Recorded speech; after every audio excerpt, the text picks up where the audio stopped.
지금부터 새로운 개념을 설명드릴 건데, 뭐 사실 지금 설명드릴 개념은 예전에 많이 생각해보자라고 하는 전이라는 거에 특징에 불과하긴 합니다.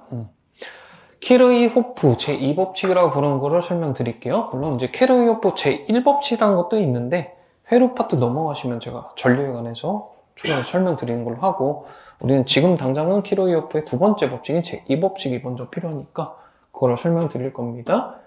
키르이호프는 사람 이름이고요. 그죠? K로 시작하는 거고, 그 다음에 제2법칙은 전위에 관한 법칙이니까 V 했고, 로우다에서 KVL이라고 표현하는 경우도 있습니다. 알겠죠? 뭐 근데 이런 건 용어는 중요하지 않고 그냥 키르이호프 제2법칙이다 라고 표현하고요. 요는 전위에 대한 법칙입니다. 전위에 대한 법칙. 전위에 대한 어떤 내용을 나타내는 법칙이냐, 그것도 제가 써드리면, 전위는 위치 또는 공간의 특징이다.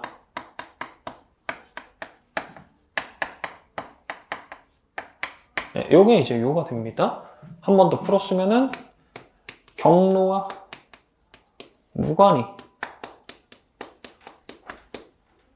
이미 결정되어 있다. 이렇게 일단 써보도록 할게요. 공부하신 분은 저렇게 쓴 거 의도가 이해가 되죠? 그지? 근데 공부 안 하신 분 뭔 개소리야 또 그러고 있을 겁니다. 그거 다 이해합니다. 자, 그래가지고 제가 이제 비유를 해가지고 설명을 드릴 거예요. 비유.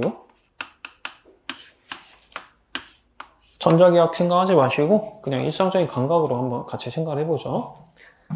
바닥이 있어요. 땅이 있습니다.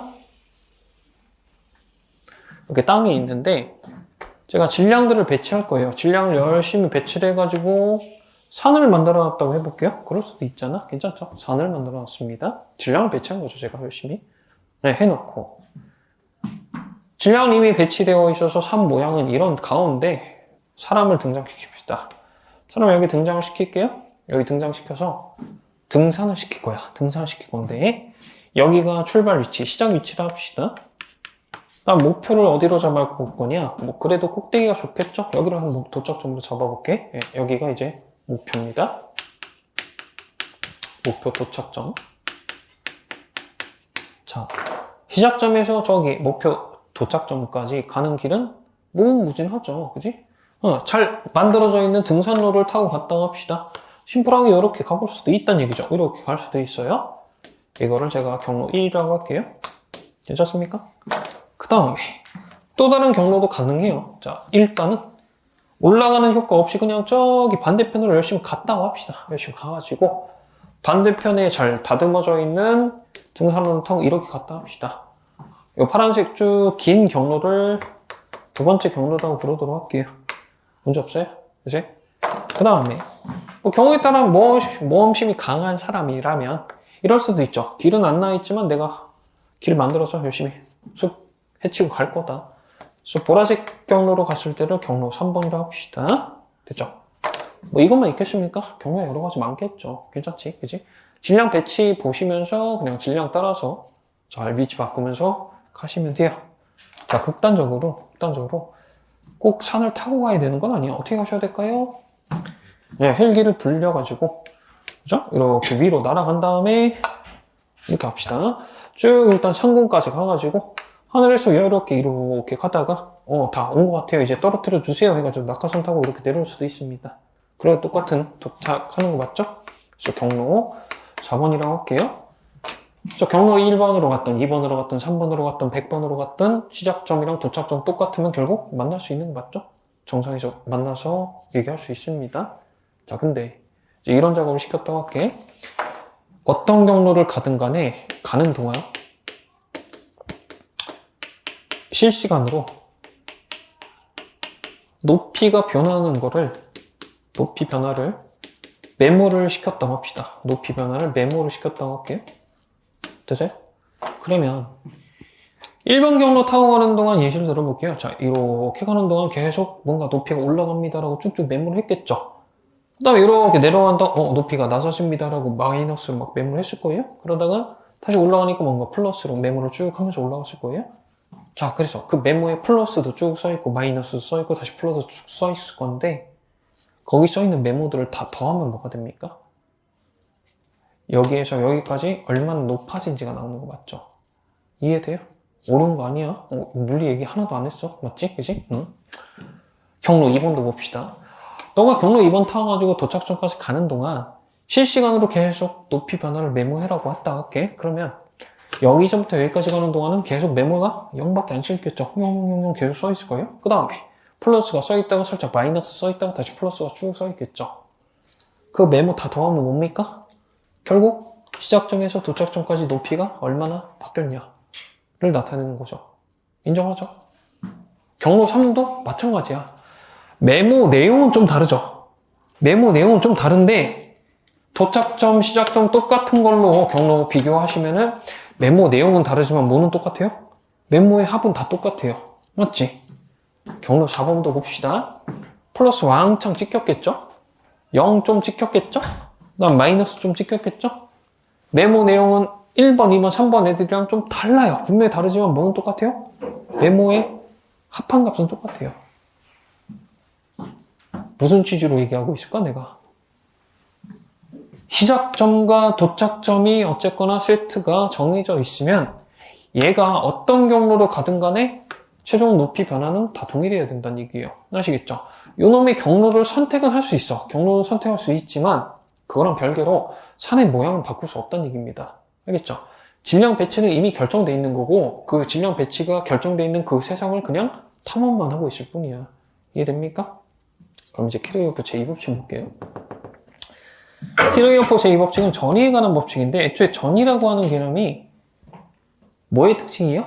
위치 또는 공간의 특징이에요. 아시겠죠? 공간에 뭔가 전하가 이미 배치가 되어 있어서 이런 위치는 전위가 몇이고 그죠?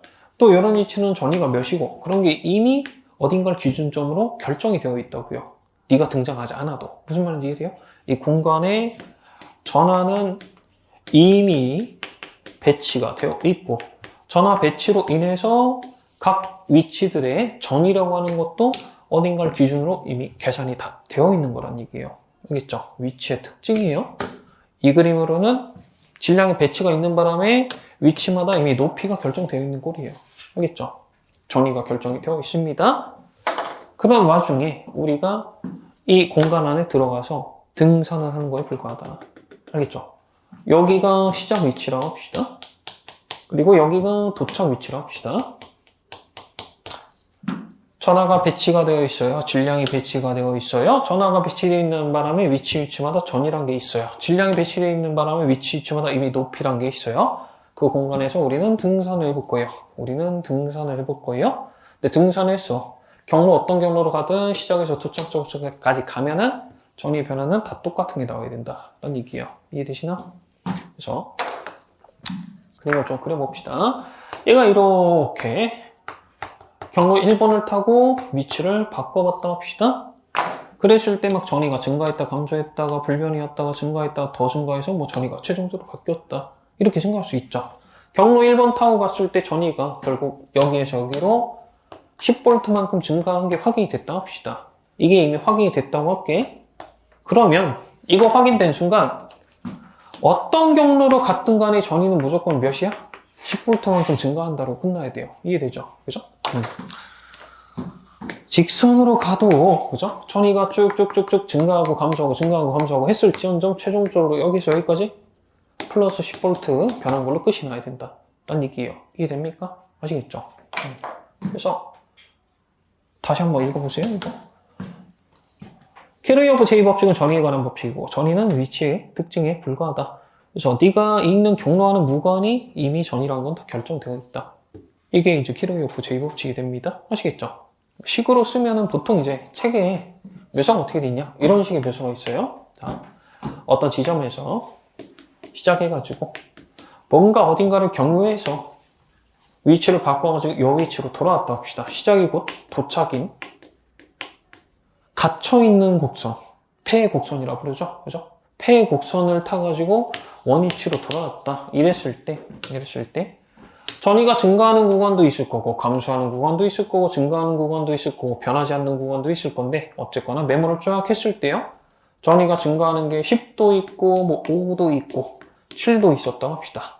그다음에 전이가 감소하는 것도 있어가지고 3도 감소하고 뭐 8도 감소하고 점점점 해서 몇 가지 감소해서 메모 다 더하시면 0이어야 된다. 이렇게 쓰십시오라고 주로 설명을 하죠. 그죠?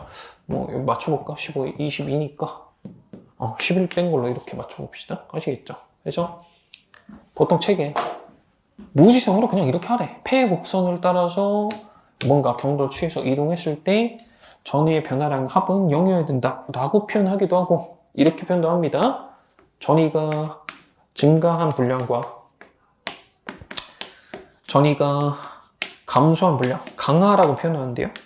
그 분량이 서로 같아야 됩니다라고 써보자. 이렇게 제시가 되어 있어요. 주로 책에는, 그지? 근데 이해는 됐죠? 금방 됐죠? 비율을 잘 보시고 전위가 어떤 양이었는가, 위치에 관한 특징이다라는 걸 이해를 하시면은 이건 그냥 심플해. 굉장히 심플해지거든? 아시겠죠? 어디에서 어디까지 가더라도 똑같은 시작 도착점을 결정해놨다면 경로 무관히 전위 변화는 똑같아야 된다. 그리고 만약에 어떤 위치에서 시작해서 경로를 따라서 돌다가 다시 원위치가 되면요, 전위 변화하는 양 다 더했을 때 무조건 0이어야 된다. 원위치에 돌아오는 거잖아요. 이해됐죠? 다시 한번 등산으로 표현하자면 이런 거지. 어딘가 갔다가 뭐 결국은 원위치가 온다는 거는 1번 경로로 갔다가 3번 경로 거꾸로 돌아올 수도 있는 거죠. 이렇게 가가지고 이렇게 거꾸로 돌아오는 거 메모 다 해가지고 다 더하면 몇이어야 돼요? 당연히 0이어야 되지. 그지? 최종적으로 높이가 원위치가 된 거니까. 예, 이런 컨셉을 저희가 키로이오프 제2법칙이라 부릅니다. 아시겠죠? 자, 일단 여기까지 하시고 쉬었다 합시다.